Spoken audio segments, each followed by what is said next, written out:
పల్నాటి Brahmanaidu cinema గుర్తుంది కదా. బాలకృష్ణ అభిమానులే కాదు, తెలుగు సినీ ప్రేమికులంతా ఆ సినిమాని, అందులో బాలయ్య హీరోయిజాన్ని గుర్తుపెట్టుకుంటారు.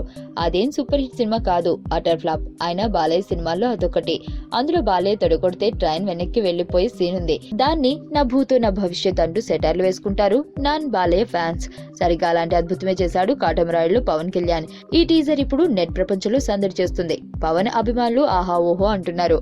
అయితే జాగ్రత్తగా గమనిస్తే ఓ చోట ట్రైన్ తలుపుల్ని విరగొట్టుకుంటూ ప్లాట్ఫామ్ పై పడతాడు. ట్రైన్ డోర్ ఏంటి, తాటాకుల గాలిలో ఎగిరి కింద పడ్డం ఏంటి?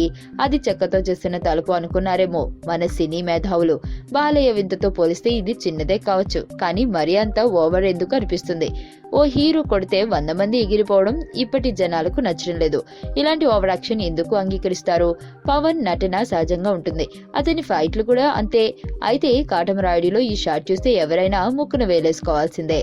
కాటమరాయుడు సినిమాలో ఇంకెన్ని అద్భుతాలున్నాయో, మన హీరోలు ఆ హీరోని మోసం చేయాలనుకునే దర్శకుల ఆలోచన మారినంత వరకు ఇలాంటి విన్యాసాలు చూడాల్సిందే.